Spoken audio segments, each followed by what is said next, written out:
Hello दोस्तों, आज हम रेशियो प्रपोर्शन करेंगे। राकेश यादव सर की जो पेड क्लास है करियर विल पे, उसके ये क्लास नोट्स हैं, पेड पीडीएफ है। तो वो मैं आपको एक्सप्लेन करने वाला हूँ, क्वेश्चन वाइज क्वेश्चन और कंसेप्ट वाइज कंसेप्ट। तो चलिए दोस्तों, शुरू करते हैं इस वीडियो को। तो टॉपिक है रेशियो प्रपोर्शन। तो जैसे आपको कोई इरेगुलर रेशियो दे रखा है, पहले इसके बारे में बात करेंगे, ठीक है दोस्तों, कि आपको कोई इरेगुलर रेशियो दे रखा है। जैसे समझ लो आपको दे रखा है ए रेशियो सी दे रखा है 2, ए रेशियो सी दे रखा है आपको 2:3, और बी रेशियो सी दे रखा है आपको 5:7। तो आप इसको किस तरीके से इसमें करेंगे कि आप इनका कंपाउंडेड रेशियो निकाल सके। तो उसके लिए कुछ नहीं करना दोस्तों। वैसे मैं इस तरीके को फॉलो नहीं करता हूँ। मेरा जो तरीका है आप वो भी देख लीजिए, अगर वो आपको सही लगे तो आप वो ट्राई करना, बाकी ये भी एक्सप्लेन कर दूंगा। जैसे मैं ये बोलूँगा, जैसे इसमें ए रेशियो सी दे रखा है और बी रेशियो सी, मतलब सी दोनों में कॉमन है, तो मैं सी को रख लूँगा बीच में, ए को यहाँ पे और बी को यहाँ पे। ठीक है दोस्तों, अब ए रेशियो सी दे रखा है 2:3, बी रेशियो सी दे रखा है कितना 5:7। तो इसको इस तरफ 3 हो जाएगा, इसको इस तरफ 7 हो जाएगा। तो 7 × 2 14, 3 × 7 21, और 3 × 5 15। ये आपका आ जाएगा आंसर। ठीक है दोस्तों, सेम ये भी यहाँ पर निकाला है, कोई दिक्कत नहीं है इसमें। बाकी ये तरीका भी एक्सप्लेन कर जो राकेश यादव सर ने बताया कि 2:3 यहाँ पे है, 5:7 यहाँ पे है। अब यहाँ पे हो क्या रहा है दोस्तों, यहाँ पे हो क्या रहा है, अब यहाँ पे दोस्तों किया क्या है कि जैसे अब आपका जो ये है ए है और बी है, ये तो अलग अलग दे रखा है, इसमें हमें कोई दिक्कत नहीं। दिक्कत क्या आ रही है कि सी अलग से दे रखा है जो कॉमन है, एक में सी 3 है और एक में सी 7 है। तो इसमें कुछ नहीं किया, पहले जो ऊपर वाली चीज़ है उसको 7 से मल्टीप्लाई कर दिया ताकि ये नीचे वाला इक्वल हो जाए, और नीचे वाले को 3 से मल्टीप्लाई कर दिया, तो आपका ये रेशियो आ जाएगा। ऐसे भी आपका ये रेशियो। ठीक है दोस्तों, तो आगे बढ़ जाते हैं इसी के साथ। अब रेगुलर रेशियो की बात कर लेते हैं। जैसे आपको दे रखा है 2:3 और 4:1। अब इसमें क्या है, इसमें भी सेम ही है, इसमें भी सेम ही है, बस इसमें डिफरेंस क्या है, इरेगुलर का मतलब सी का अलग से दे दिया, और ये तो इसमें इरेगुलर, मतलब बात तो वही है। अब दोनों में वो तरीके इस्तेमाल कर सकते हैं। ये बी की वैल्यू 3 और 4 अलग अलग है, ऊपर 4 से कर दो और नीचे 3 से कर दो। बाकी मेरा तरीका लगना है वो सबसे बढ़िया है। 3 को इधर खिसकाओ, 4 को इधर खिसकाओ, 8 ही आ जाएगा, 12 ही आ जाएगा, 3 ही आ जाएगा। सबसे बढ़िया तरीका ये है।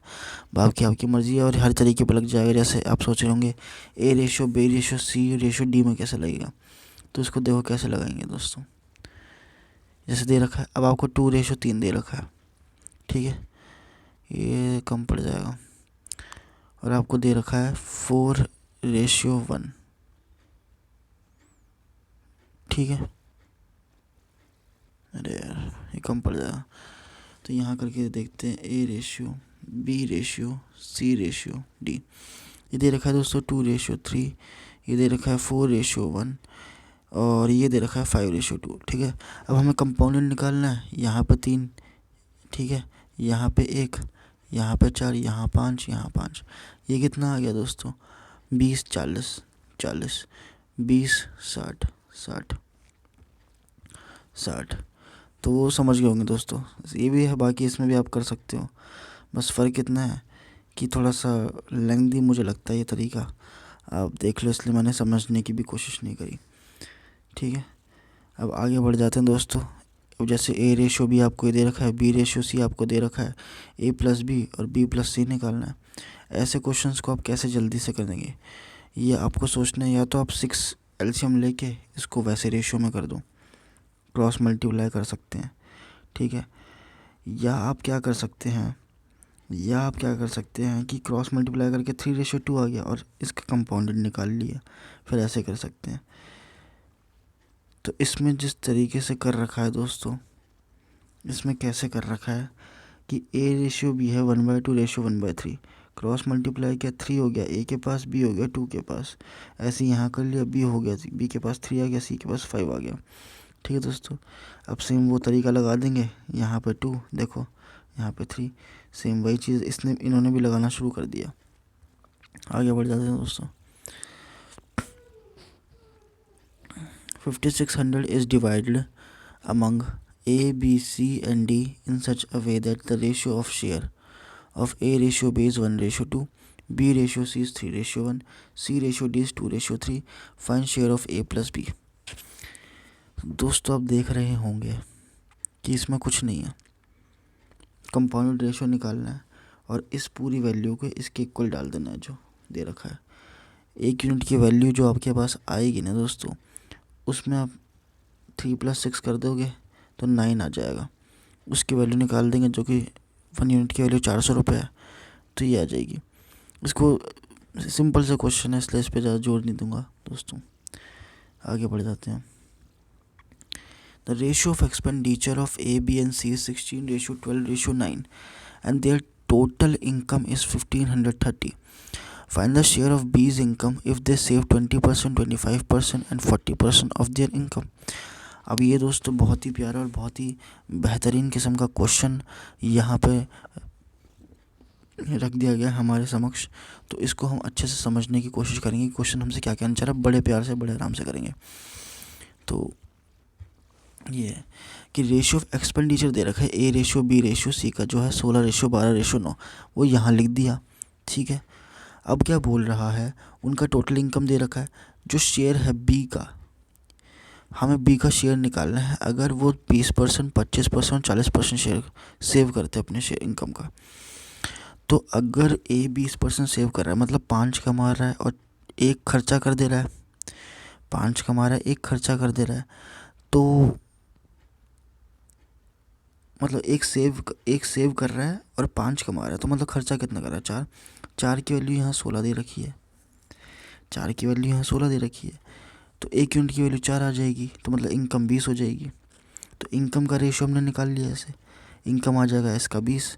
ऐसी B 25% सेव कर रहा है मतलब 1 सेव कर रहा है 4 पे, तो खर्चा कितना कर रहा होगा 3 का।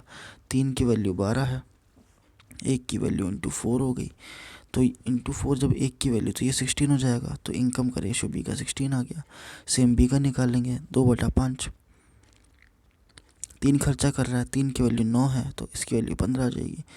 अब क्या बोल रहा है दोस्तों आपसे, अब इस टोटल वैल्यू आपकी जो है इसका सम है, इसकी वैल्यू आपको 1530 दे रखी है। 1 यूनिट की वैल्यू निकल जाएगी। अब आराम से B की वैल्यू निकाल सकते हैं। क्वेश्चन सॉल्व आपका। आगे बढ़ते हैं दोस्तों। Total income of A, B and C is 6060. A spent 80%, B spent 85% and C spent 75% and the ratio of their saving is this. Find the income of A. ये भी दोस्तों लगभग सेम क्वेश्चन है, थोड़ा सा इसको घुमा दिया है, थोड़ा सा ही घुमाया, ज़्यादा नहीं घुमाया। तो हमें टोटल इनकम दे दी है इस बार, और इसमें बता दिया है कि A कितना स्पेंड कर रहा है, B कितना % स्पेंड कर रहा है और C कितना स्पेंड कर रहा है। इस बार रेशियो हमें दे रखा है दोस्तों सेविंग का, जो कि है 5:6:9। अब ये है क्या बोल रहा है कि जो A है वो 80% खर्च कर रहा है, मतलब 4 खर्च कर रहा है 5 पे, तो बचा कितना रहा होगा, 1 बचा रहा होगा दोस्तों। 1 की वैल्यू रेशियो में 5 दे रखी है और हमें इनकम की रेशियो निकालनी है, तो 1 की रेशियो 5 है तो ये 25 हो जाएगा, इसलिए 25 1 आ गया। ऐसे B का निकल जाएगा। B कितना बचा रहा है 85%, 17/20 बचा रहा है। सेव कितना कर रहा होगा 3। 3 की वैल्यू रेशियो में तो 6 दे रखी है, तो 1 यूनिट की वैल्यू 2 आ गई। 20 की वैल्यू यहाँ 40 हो जाएगी, ये भी हो गया। C स्पेंड कर रहा है 75%, तो 3/4 होता है। 1 सेव कर रहा है, 1 की वैल्यू 9 दे रखी है, तो 9 की वैल्यू 36 हो जाएगी, तो यहाँ पे आ गया 36। अब इसको सम करोगे ना, वो वैल्यू आपको दे रखी है 6060 रुपये। 1 की वैल्यू आप निकालोगे जो कि आ जाएगी 60 रुपये, ठीक है, कोई दिक्कत नहीं है। इनकम ऑफ A निकल जाएगा 60 × 25। इनकम ऑफ A क्या निकल जाएगा दोस्तों 60 × 25। आगे बढ़ जाते हैं दोस्तों।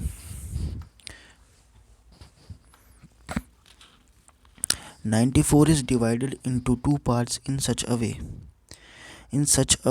that the 5th part of the first and the 8th part of the second are in the ratio 3:4. The first part is." अब इसमें क्या बोल रहा है दोस्तों, मैं आपको ये समझाने की कोशिश करता हूँ कि 94 एक सम है, उसको 2 पार्ट में डिवाइड कर दिया है, ठीक है।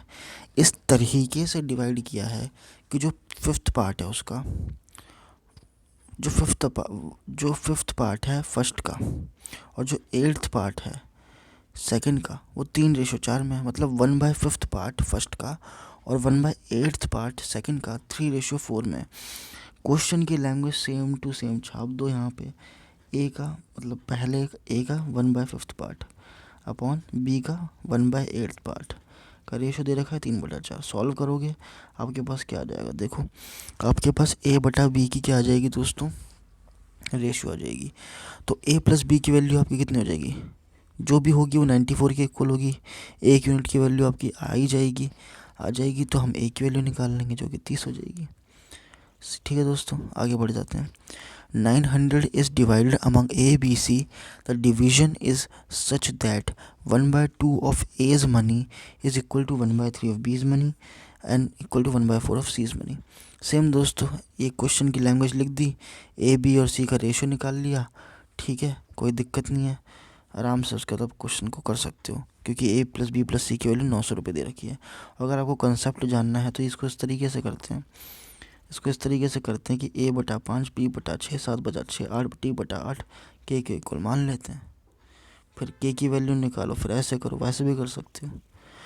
ठीक है दोस्तों, चलो आगे बढ़ जाते हैं दोस्तों। A man divides his property so that his sons share to his wife and his wife share to his daughters are both in the ratio 3:1। ठीक है, ये तो daughter gets 10,000 less than son the value of the whole properties.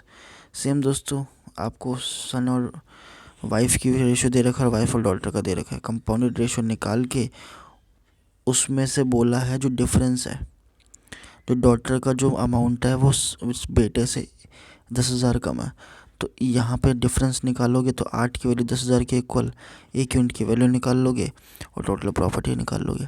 बहुत ही हलवे question आ रहे हैं दोस्तों, इसमें तो क्या ही अटकना है आपको।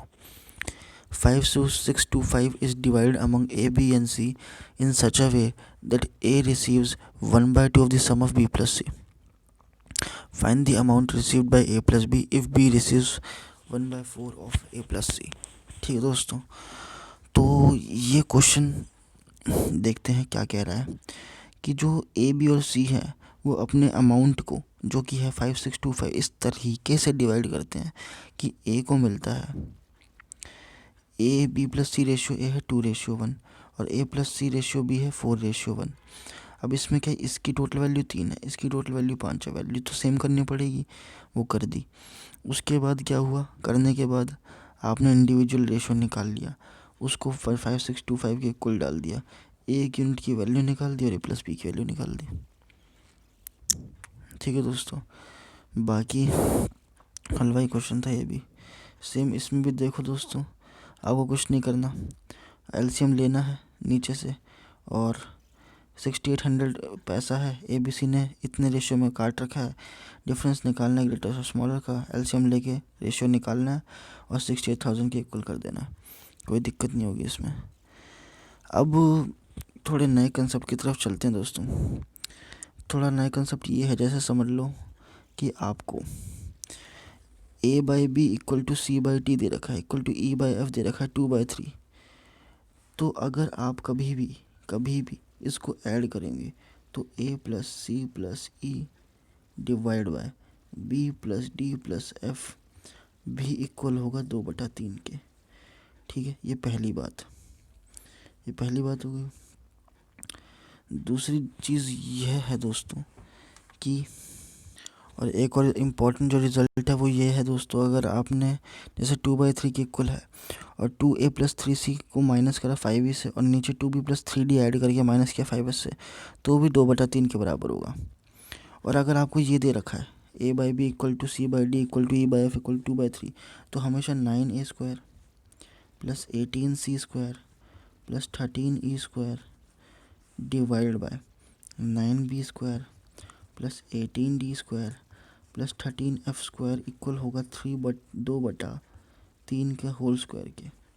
ठीक है दोस्तों, आगे बढ़ जाते हैं, क्वेश्चन की तरफ आते हैं कि A/B दे रखा है और B = दे रखा है C/D के, और हमें निकालना है 3A + 4C upon 3B + 4D। ठीक है दोस्तों, यह हमको अभी के अभी निकाल ले। इसमें दोस्तों समझने वाली बात ये थी कि अगर कोफिशिएंट सेम है, जैसे 2 + 3 5 बन रहा है, यहाँ पे 5 बन रहा है, 2 + 3 5 बन रहा है, यहाँ 5 बन रहा है, तो वैल्यू चेंज नहीं होने वाली है। सेम इस क्वेश्चन में जैसे दे रखा है आपको कि a/b = c/d = 5 है, ठीक है, तो 3a + 4c/3b + 4d पूछा है, ठीक है दोस्तों। तो इसमें क्या किया है, इसमें ऊपर की भी वैल्यू 7 बन रही है और नीचे की भी 7 बन रही है, तो इस केस में जो हमारा आंसर होगा वो 5 ही रहेगा। इसका कंसेप्ट जान लेते हैं, कंसेप्ट बहुत इंपॉर्टेंट है। जैसे समझ लो कि a/b = c/d = e/f = k है, तो a की वैल्यू b के, c की वैल्यू d के, e की वैल्यू f की हो गई, ठीक है दोस्तों। अब हम a b c की वैल्यू डाल सकते हैं, a b c की वैल्यू डाल सकते हैं, तो डाल दी हमने। ये डालने के बाद हमारे पास k ही आई वैल्यू। समझ रहे हो दोस्तों क्या कहना चाह रहा हूँ? तो बस यही चीज़ है जो आपको समझ के चलनी है यहाँ पे।